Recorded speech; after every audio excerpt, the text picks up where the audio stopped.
what they do that influences people. They have trouble getting their customers engaged.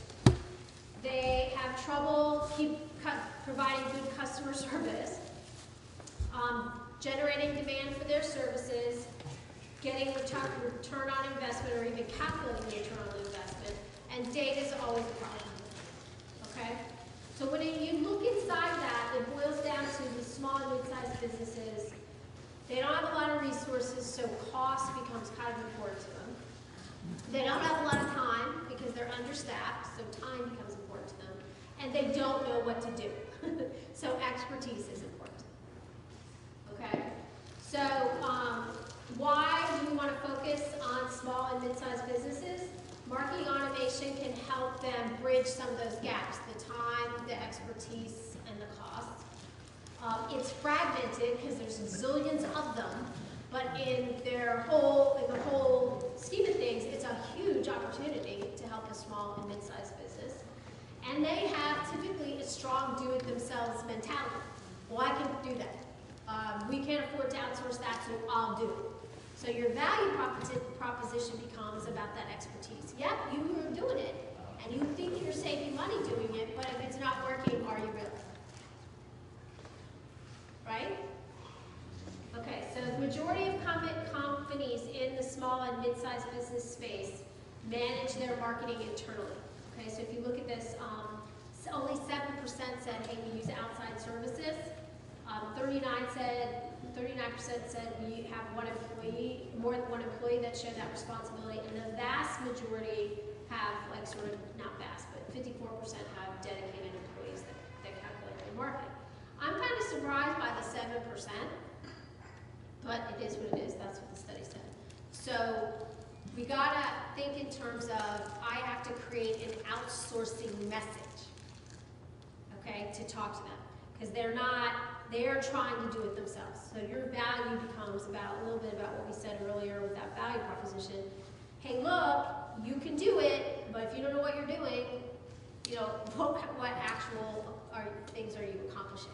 So you really need to think in terms of your opportunity as an outsourcing message. You've got to get them to outsource that marketing. Does that make sense? Okay, so large companies typically have more employees, and this just kind of breaks it down. I mean, that's kind of a duh thing. Smaller companies have fewer people focused on marketing. Now, this is probably your concerns too as a small business. The top 3 business priorities are find some new customers, keep the customers that we have, and sell more to what we have. Okay? Now, the next one, number 4 on that list, is also really important. Reduce and control the operating costs. Okay? So what you find is they're too focused on that aspect of it. I can't afford to outsource this, I can't afford to get help, that they're messing up the top 3. Okay? And these were in priority order. So their top priority is finding new customers. So if they're going to not get help because they're trying to conserve their operational funds, they're also not going to get more customers, sell more to existing customers, or keep the customers that they have. The top media channels used, the red is we use it and we're going to increase it. Email, top 1. Why? It's cheap and relatively easy. Okay?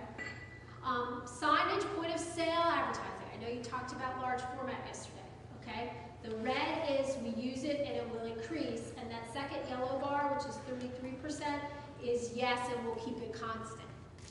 Okay? I think we can influence that by turning the cross-channel into a segment, or the large format into a portion of the cross-channel campaign. And I'm going to show you some examples of that. Wireless and mobile, we talked about that earlier. 70% are going to increase it, 34% are going to stay the same, and a big chunk in that category, I don't know, but I need to kind of figure it out. Okay? So they're like, no, but I'm considering it. Okay? So you can go down for the number 5 on the list is direct mail. 17% are going to increase it, 36% are going to keep it the same, 8% are going to decrease it, which is good for us. Not that many are going to knock it back. And 13% I'm trying to figure out what to do. So when you look at that group on the direct mail side, who would you focus on?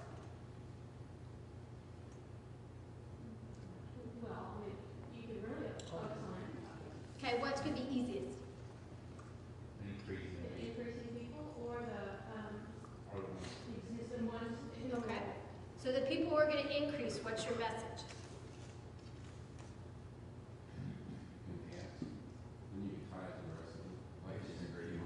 Okay. So your message is we can help you. You're going to spend more money on it. You need to get a bigger return. Okay. So we have the expertise to help you. What's your message for the people who are going to leave it the same? Look what your competition says. Oh, that's a good one. Okay. That's a good one. What else? What was that second statistic about that book? Where the book was up there and what sticks? 19% of marketing and advertising fails outright. What was the second one? You can look back in your book. And what was it? 67%? Anybody remember? 67% could get better return without spending any more money. Okay? So the message, change what they're doing. let's look at what you're doing, and you don't have to spend more money, but let's figure out how to get it to do more. Okay? Now, there may be an outsourcing message in there too. Okay? What about those that are considering? 13% considering you. What are you going to do with them? Okay? So we need to sell them on the value of cross-channel marketing and using direct mail. If they're open to it, I find that there is someone to help them do it. Okay? I think that's going to come up because maybe the reason I'm considering and not doing it is I don't want to do it wrong. Hard to understand it. Right. Okay? So there's an example within your own marketing of, okay, different messages for different people. So how would you, let's just do the question. So let's say you want to do a prospect lead generation mailing. You're going to do your own little cross-channel thing. You're going to do a postcard, and you're going to have a landing page. What question might you want to ask to determine what messaging you want to send after this first campaign, or first wave? What kind of results are you trying to find? Okay, that's a good question.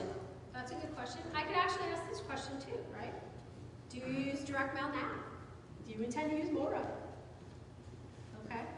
And then what are you trying to accomplish with it? And then I would know what bucket you're in, and I could give you the right message. This shows you direct mail is pretty strong across all verticals. So that little line down the bottom is just a list of all kinds of vertical markets. So you can see, that it's pretty much ranging from 51% to 71% within the verticals are using direct mail. Here's what the email looks like, very ubiquitous. So a low of 61% in healthcare, that probably has to do with HIPAA, and a high of 89% in nonprofit. Here's wireless. It's lower than the other two, but look, it's across the board. There isn't any one vertical market that's not looking at how they can incorporate mobile into their strategy. With food service pretty high up there, and 24% in healthcare still. So the email continues to be a big player. 33% of the respondents reported that their use of email would increase. Now what does that tell you? What's the insight from that? If I'm going to increase my email, and 33%, so a third are going to increase. Depends on what you're selling. And I'm looking at it, if I'm in the food processing business, service business, like whatever, I would hit my emails out about lunchtime. No, that's good. So it's timing when you're putting stuff out. Mm-hmm. That's Because good. you want them to look at it just before they go to lunch, say, oh, you think I'm really good with the coupon today only. Well, one of the things that's saying though is that there's a perception by the people who need to market that email is effective if they're going to do it and increase it. Okay, so we're going to talk about that later, like exactly how effective it is. Yeah, Okay. and which is why I'm interested in those statistics because What that tells me is, what happens if the direct marketing in my email box increases by 33%? Am I going to be paying attention to any of that? am I going to unsubscribe from the list of some people? Conceivably. Yeah. So what that tells you is there's going to be a lot of clutter if 33% of all marketers increase the amount of email that they use. And the more clutter, what happens? The less response. Okay? So that conversation needs to be about, whoa, Nelly, are you sure you want to do that? Because if everybody else is doing that, how is your message going to stick out? Does that make sense? Okay. Printed direct mail is making a slight comeback here. It's back in the mix. 17% of respondents expected to use more, which was up from 10% in 2009.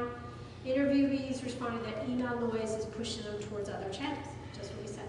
Signage and point of sale advertising, 19% expect that to increase.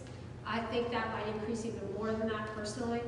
And then mobile marketing is big, and they're trying to, now, you're seeing that big companies get that. The little companies are trying to figure out how to do it, and so they're kind of following suit. That's why I think like getting some expertise on that would be very beneficial. These are the primary channels used to promote their company. Their website, search engine marketing, social network presence, online directory. This is all the stuff that HubSpot does. Okay? So they try to get inbound activity. Okay? So if you look down that list, I think they do all of those things. Okay? The companies are shifting to digital because it's less costly, the perceived less cost. And search engine, all that inbound stuff, they perceive it as being easier, like people who are coming to us.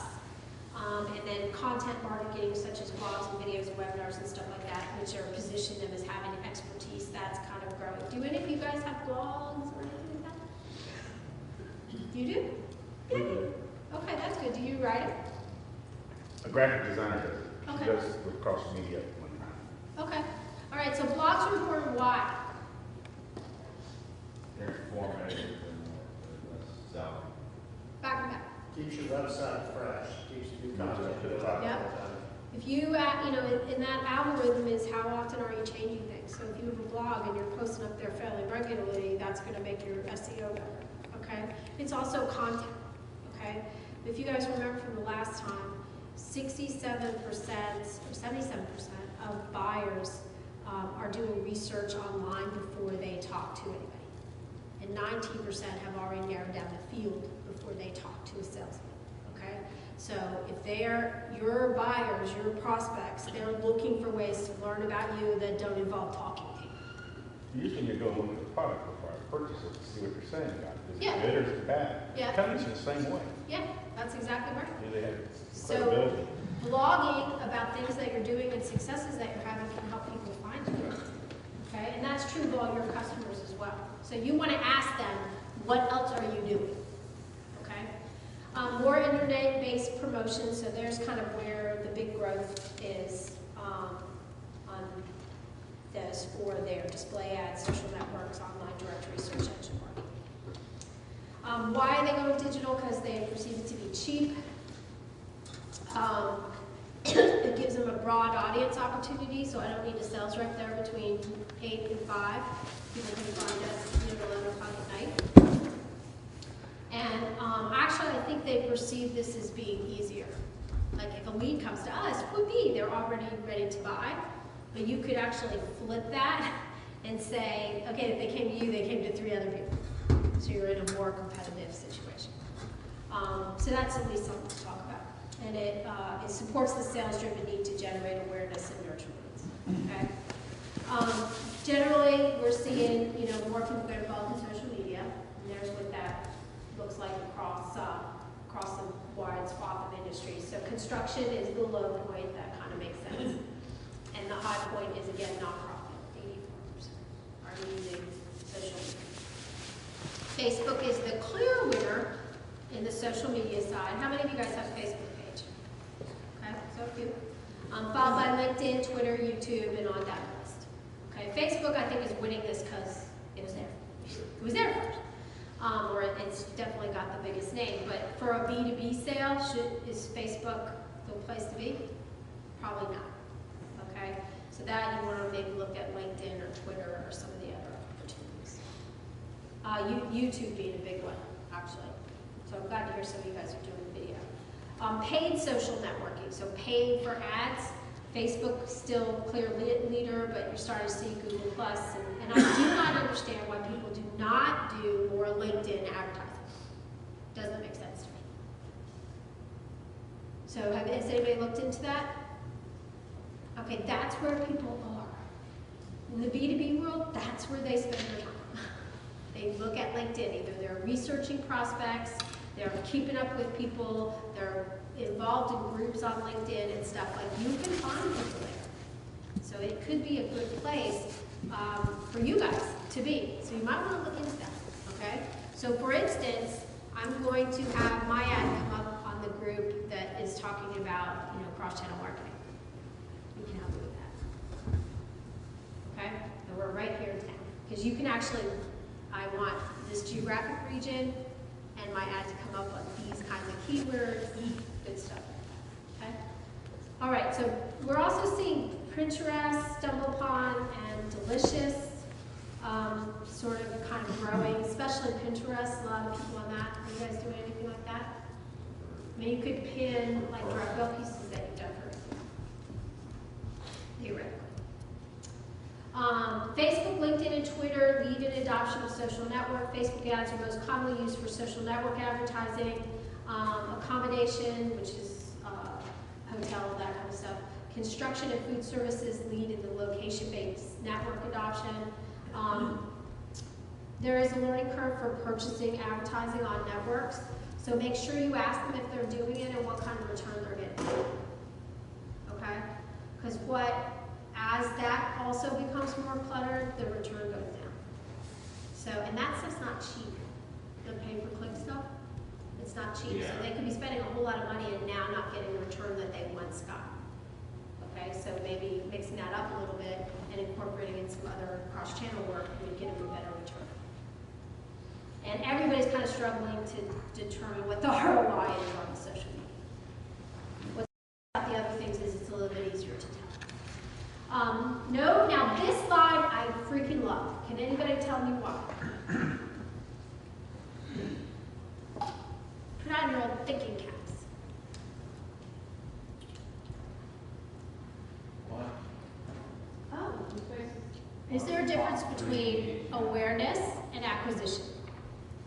Acquisition of what, you mean like? Getting a new customer, Oh, okay. okay? Yeah, it's terrible. Okay, there's a difference. Awareness is, hey, you've just heard of us. Acquisition is, I'm trying to get you to pick us. Okay? When I look at that, what I see is a bunch of people who don't know what they're doing, so they're just doing it. Okay? Because that should be different. My company website should be used differently for acquisition and awareness. Printed direct mail should not be just 1 percentage point away from each other for both of those. Well, I mean, it boils down to the whole thing between brand awareness, brand building, marketing, is that a lot of companies, you spend a lot of money branding yourself so that, example is, I get ready to buy a TV or any product, and I go in and I see these names, okay? And there's 3 names I don't know and 1 name I've heard of before, I will more than likely buy the one I've heard of. Right. And there's never been a marketing piece, it's only branding, constantly getting their name and their image out there. Same thing is there. I mean, it's, at some point, that money spent on awareness will create a return when Okay. someone gets ready to buy. Which is very true on the consumer side. Right. Okay? Business to Exactly what you business. said. Exactly what you said. I've heard of Panasonic before. Okay? So I buy that instead of XYZ TV. That is absolutely correct. And if you go back to that chart about why people buy, that's why repetition and branding are really, imagery and branding or repetition are really key attributes on the consumer side. On the business side, it's a little different. Okay? So I care about the rest of that message, not just that you're there. It is the message. Yeah, it's like, are you going to continue to develop this product? Are you going to give me the customer service if I make an investment in this? Can you help my business grow if I pick you as a partner? On the TV, you just want the biggest TV you can get for the money and best image quality, right? And you probably feel a little bit better about a known company than some fly-by-night company, Right. okay? But if 3 people come in and make a pitch, one you've heard of, 2 you've never heard of, it's really about the pitch. are they credible, trustworthy, do I believe them? Which one do I feel the best about? Exactly. Okay, so on the B2B side, I need to work on acquiring you different than I need to work on awareness. Yep. So when I look at that, I go, you know, that should probably be different. And it's not. So that tells me that they're like, I'm not sure what to do, so I'm just doing it. Which could be an opportunity for you guys. Hey, let's look at that. What are the tactics for awareness that you're using? What are the tactics to actually convert that interest to a customer? Because they should be different. Okay, high growth in print personalization, which is good. I mean, we finally get the personalization logic, finally, after all these years. It's good, and it gets you better response. And it doesn't necessarily mean that it looks personalized. It just is based on the segmentation or whatever. Now, this is important too. We're starting to see on the small and mid-sized businesses more CRM. How many of you guys have some kind of CRM? What do you have? Salesforce.com? What? Okay, Act is good. Okay. So what we're starting to see is, and I think the trend here is, in 2008, we cut back on everything we could cut back on. We got rid of everything that we could get rid of. We did all those cost saving measures. Now it's about, now I need whatever I've cut this back to actually accomplish some stuff. Okay? So I've already gotten the savings hit. Now I need the effectiveness hit. Okay? So even small businesses are like, what can I make my salespeople more effective? And CRM is one of those things. Now the good news for us is, the more people who get CRM, next slide, what do they have if they have a CRM? Well, constant contact is a CRM. I thought it was just a way to email out to people. It's kind of expanded. It was, but now you have all that data in there. So like you could consider it a CRM, because now I can say Kate's opening her email, she's clicking on whatever, so it's kind of expanded. Okay, so that's the next piece. If they get a CRM, that's good for you. Okay, so that should be a question for you. Do you have a CRM system? Not that I'm going to sell it to you, but if I know you have one, then you should have some data. Right? Okay, so that's good, because then that helps us do personalization and segmentation or versioning and all those good things that we need. The top reasons people don't personalize today is the perceived campaign cost. Okay, so you may have run into a little of that when you first got, like, hey, we can do those girls for you, but it's going to add another $2,000. Oh, not doing that. Okay, so when you look at that, what inside that? Like, if you're going to go talk to a customer who thinks, oh, I can't afford any of that cross-channel stuff, it's too expensive. What's the real message there? They don't understand the value of the long-term value of the customer. They're not evaluating what one sale times digital response. Yeah. Okay. Compared to what? Okay. So yeah, you spent a lot of money on that, but you also got a 7,000% ROI and sold $153,000 more than you used to. Is the campaign cost as important? So when I see that, now, I mean, it could be they're just doing stupid stuff, because we know 90% fails outright. Or it could be, I don't really understand what it's doing for me. So I just look at a cost thing. I'm not looking at its value. Okay? So if somebody said to you, I can't do it in this cross-channel personalization stuff, too expensive, what would you come back with? It's costing you more than I can. Oh, I like you. Okay? Let's look at what it's costing you not to do it. Number one, 62% of your competitors are doing it. Okay? And there's a reason that that's not 100% mass marketing anymore. Okay? 20 years ago, you could reach 80% of the population with a commercial on CBS. Today, that is nowhere near true. Okay? We have 3,000 TV networks to watch, and we're all split up on them. Okay? So, yeah, and you can do the Netflix and all that. Okay, so basically, what your competition is moving to personalized and relevance because it works. Okay? If you think it doesn't work, it's because maybe you're not doing it correctly. Let's look at how we can fix that so you get the return. I don't care about the cost if I get the return that I want. Right? Okay?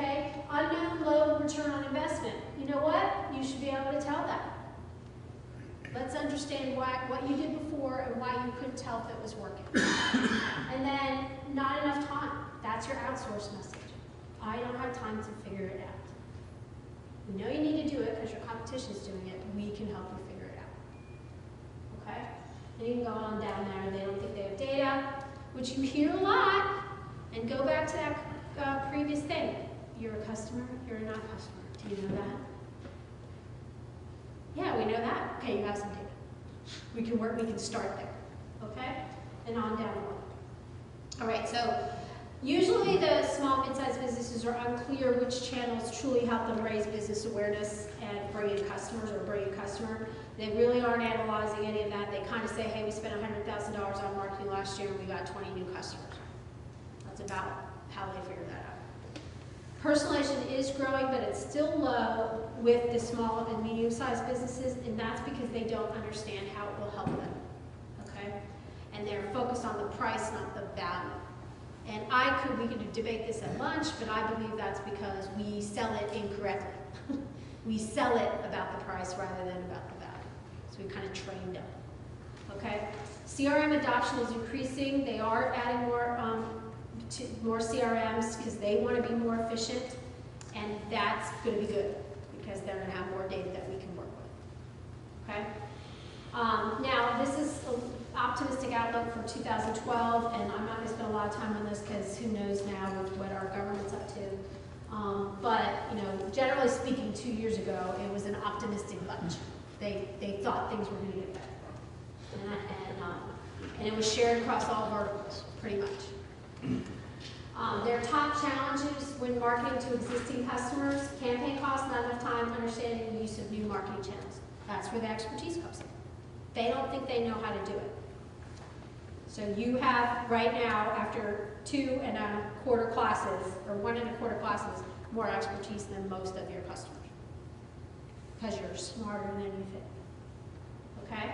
You can look down the list. Those are all things that you can help them with. Marketing, measuring results, and all those things are stuff that cross-channel can help them do. Okay, we talked about this. They're wearing multiple hats, and in the center of the cost of things, the expertise that they need, and the time associated with it is what they get in return. And they don't have the time to do it. So they keep throwing stuff out there that's not necessarily good because they know they have to do something. All right, so we talked about that ad nauseum, cost, expertise, and time. They need help leveraging the customer data that they do have. Okay, so go back to that Paxar example. Okay, you know what people buy, right? Oh yeah, we got that. Okay, well you got some data then. And we can take a distraction point away because you have it. Okay? Online ordering helps to solve a lot of time issue concerns. Okay? So why do you guys care about that? What's your arch enemy in life? Vistaprint. Okay, Vistaprint, everybody thinks it's about the cheap cards. Anybody buy anything from them? It is not cheap. Okay, not cheap at all. Okay, what they really do is solve that time thing. Because if I'm a small business owner and at 11 o'clock at night I go, crap, we're out of menus.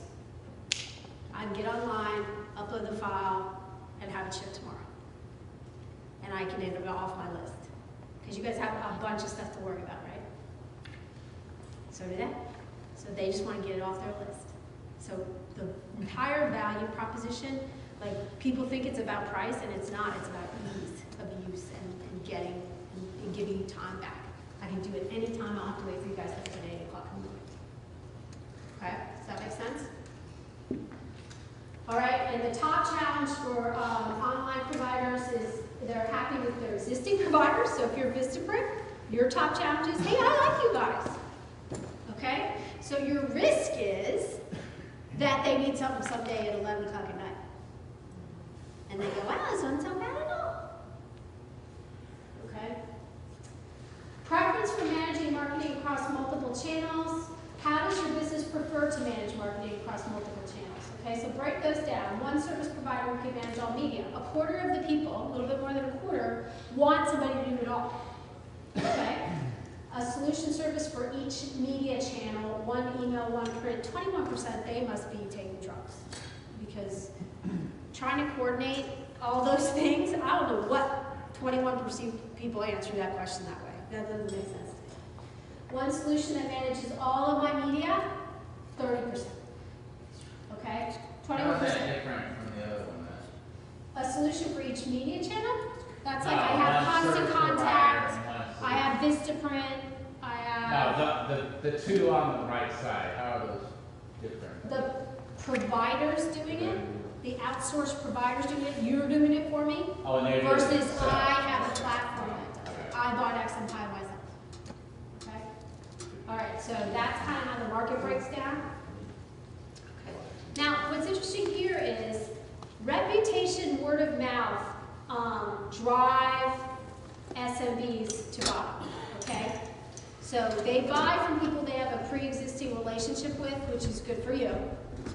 Okay, so that's why you have opportunity here. Referrals from friends or colleagues are big.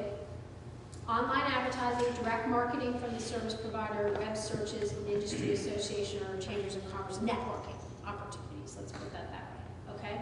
So you have an opportunity with all your existing customers because all things being considered, they prefer to work with people they already know, generally speaking, okay? But they will move if they feel like they're not getting what they want, okay? Referrals from friends or colleagues. So your happy customers need to be promoting you because we trust what our friends say more than we trust what marketing says, okay? Online advertising, so they're paying attention to that. That's why I'm saying, like, look at LinkedIn.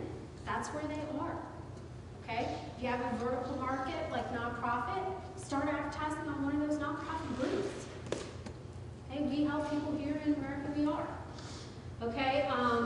Web search is big, so that's why you need your SEO, and I know the company's working on that. But direct marketing from a service provider right there near the top.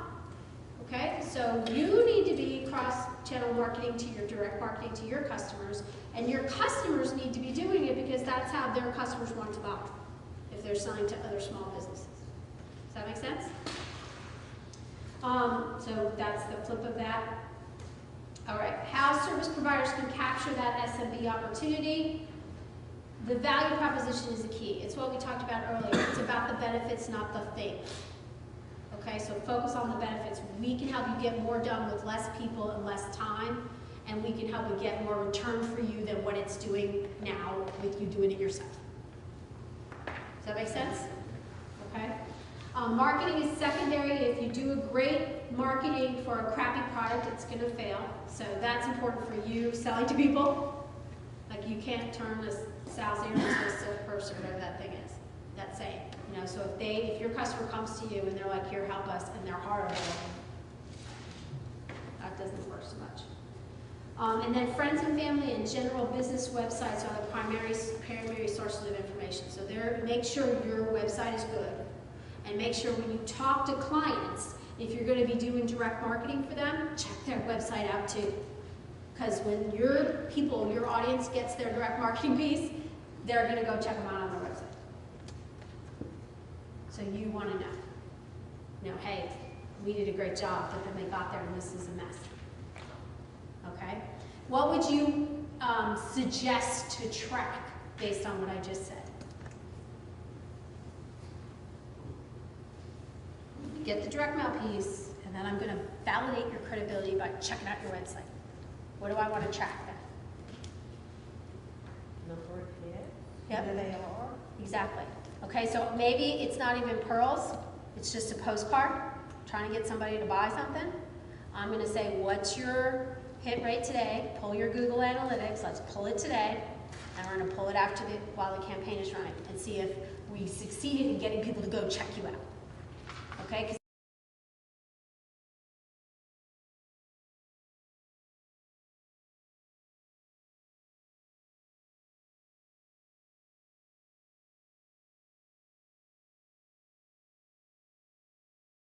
Decision, remember, 3% is all that it's like, yeah, thank God they sent me a coupon. The rest are going to be like, they might be someone who could help me. Let me check out their website. Okay? And so you want to include looking at what that website traffic looks like as a way to see if your campaign is working. Does that make sense? their site. So you just say, I want to see that report. What is the baseline and what happened after, while we were running the campaign and afterwards. Okay? So basically there's a lot of potential in this market and it's fragmented across all those different vertical markets. Now, you can have a horizontal focus because you're small business people yourself, so you can understand the nuances of small business. That's horizontal. You can also be specialized in a certain market, like nonprofit or banking, and try to take that expertise. So other than nonprofit, what other specialties do we have? Anybody have a vertical market specialty? Well, there are medical, there's real estate, That they personally are doing, their business personally is doing. Okay. What do you guys actually do? What kind of business are you? When I look you up, what SIC code, 2-digit thing am I going to be under? Yeah, I'm going to be pretty, but what's the master one? Business services. Is it business service? Might be manufacturing. Okay, so if it's manufacturing, that makes you a what? Okay, on some level. So you understand that, right? Now, are you manufacturing a fixed product? No, so you're a custom manufacturer. Now, what is another custom manufacturer?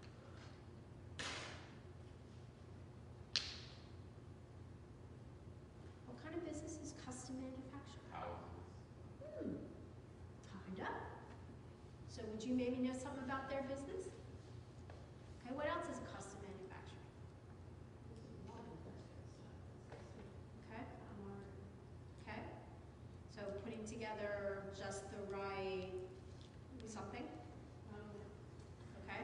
Anything that's kitted, that's put together with multiple components. Could be a phone system, could be a computer network, is like custom manufacturing. So you kind of understand pieces and parts go into a process that puts a custom product. So you might already know a lot about that if you're looking for verticals. Does that make sense? Okay, so here's all the untapped vertical markets out there and the number of establishments. So professional and technical services are way up there. There's millions of them. Lots of construction, lots of retail. Healthcare is huge. And you know what? You don't have to do all healthcare. Okay? So you don't have to do an insurance company. What could you do? What's a growing aspect of healthcare that's mostly small businesses? Emergency care. Oh, Urgent care. that's a good one. Yeah, they usually have a few of them in a city. Okay, that's a good one. What else? Home care. What? Home care. Ooh, home care. Is that the growing market or a shrinking market? Okay, it's going to go nuts, okay? Because we're getting older, okay? So that could be somewhere where you figure it out for those home care providers and you could sell to a bunch of them because there's a lot. Okay, so got that. All right, here's just another way of looking at the large and fragmented industry, okay? Advertising spending, they spend money, okay? So, what? Mean marketing. Media marketing. How much does your business expect to spend on marketing and advertising? And this was 2011 numbers. So if they had 1 to 9 employees, there's what they were going to spend. 10 to 19, up to almost 61,000, and 100 to 499, 175 they spent in 2009, and they were dropping a little bit in 2011. That's back up. We don't run these studies every single year because they're kind of expensive and exhausting, but that one actually they did just recalibrate, but they haven't got published yet, but it's back up again. People spent more money. What's the 1 to 9 and what does that mean? 1 to 9 employees. Oh, employees, okay. Okay, so if you're you and you want to do a direct marketing campaign, cross-channel campaigns, try to find some new prospects, looking at that slide, how would you segment your audience? I'd be going after that mid 10 to 99 customer company because they're probably not going to have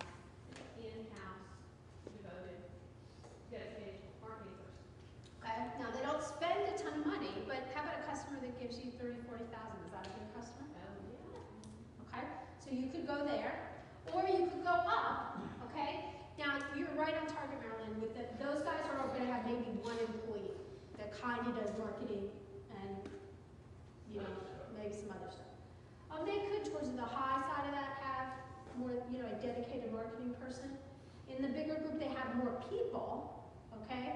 But they do tend, if you go back to slides a little while ago, they do tend to be understaffed in the marketing arena, okay? So that might not be bad either, but you probably have more competition because other people are going to say, I'm going there too because they spend lots of money, okay? But either way, you could, it doesn't matter. You could define a value proposition that works in those groups. If you wanted to, you could even do the little guys if you don't mind, you know, smaller transactional values. Okay? And here's just across the verticals what they spend.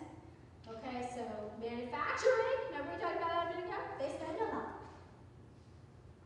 Okay? And you know what?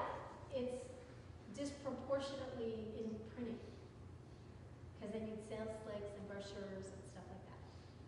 Okay? But universally across all verticals, they spend money in marketing. Okay? And this was how they were going to increase that spend. Okay? So 36% weren't going to do anything, but 33% were going to grow it, you know, something up to 10%. 10% were going to grow it more than that, and then you can see how the rest are. So a good portion of them were going to spend at least what they had been spending, if not more. Okay? Their budgets are getting diversified though, so if you look at it as a pie, they're also spending money on mobile, they're also spending money on video, they're also spending money on audio and all these other things. And that's why the amount on the print side is dropping, because they have more things to spend money on. Okay? So marketing spend will be similar, but it was in certain markets going to grow more. Print is more expensive and is also often thought of a premium channel.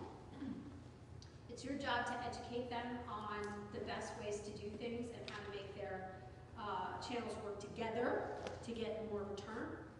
And they allocate budgets differently on the industry.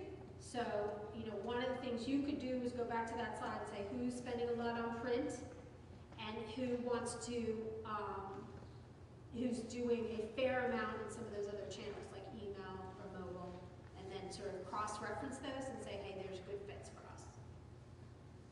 Okay, so conclusions.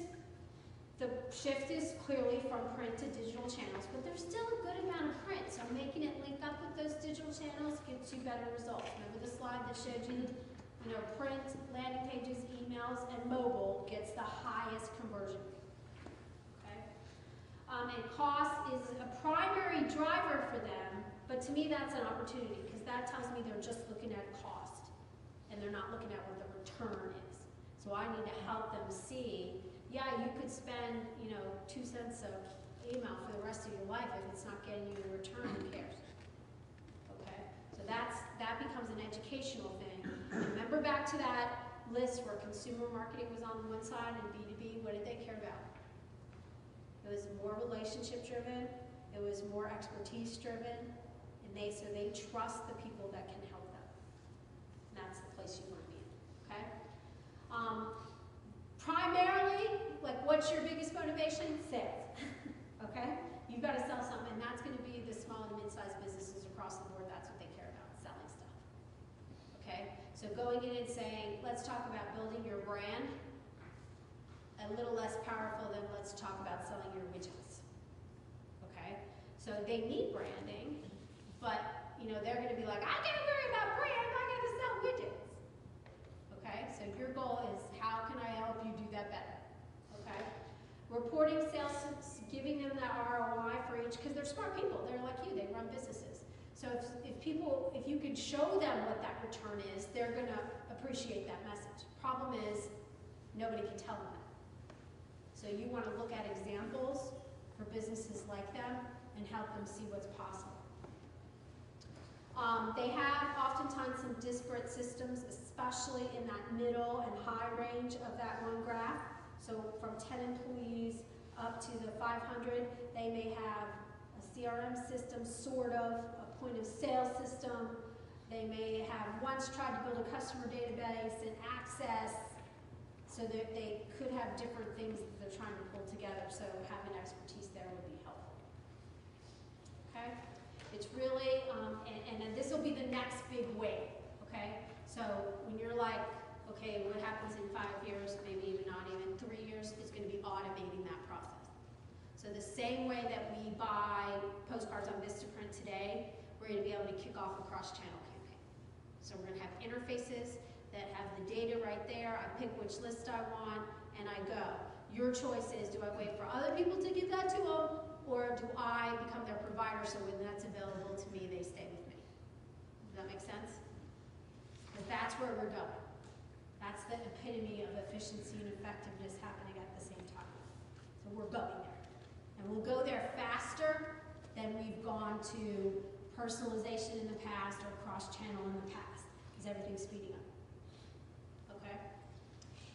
All right, so we talked about this. Cost, time, and expertise are the key values. Okay? We can help you get the return that you're looking for, so don't care so much about the cost. They're worried about cost. It's got to be changed to value. They don't think they have enough time, so the outsourcing message pays off for them, and they don't know how to do it. So they need the expertise. Okay? So you guys' recommendations provide broad media support for complete branding, marketing packages. Okay, branding just means it's not gonna, we're gonna keep your current look, okay? Or you can help them with that. It doesn't mean you're gonna do like a positioning statement and all that nonsense. It's like you just want it, remember the JCPenney thing, we're all over the place. You're gonna help them stay consistent, okay? Their barriers to entries to do cross-channel themselves is technical expertise. People, they don't have the people to do it. They're not sure what their strategy should be. And if it needs content, they could use some help there. So if you're in a position to do that, that could be a big win for them. Okay? And then they are starting to have better data. So that will be a good thing for us. Think long-term programs, not campaigns, because every time you do a campaign, you have to resell it. Okay? And then make sure you are focused, just like we gave the example with the Google search and stuff, that you're focused on no matter what you give to me, no matter how smart that prospect is at this moment, whether they think they need to track it or not. We're going to talk about this later on. Like, do you have something in there that you can track? Because that gives you the reason to go back. Okay? So even if they're not half paying attention to you, you say, hey, can you pull that Google Analytics for me? And then you ask them to pull that after their campaign, and you can go back and say, hey, look what happened. Here's what we can do. Okay? So whether they want to do it or not, you think about what you can track.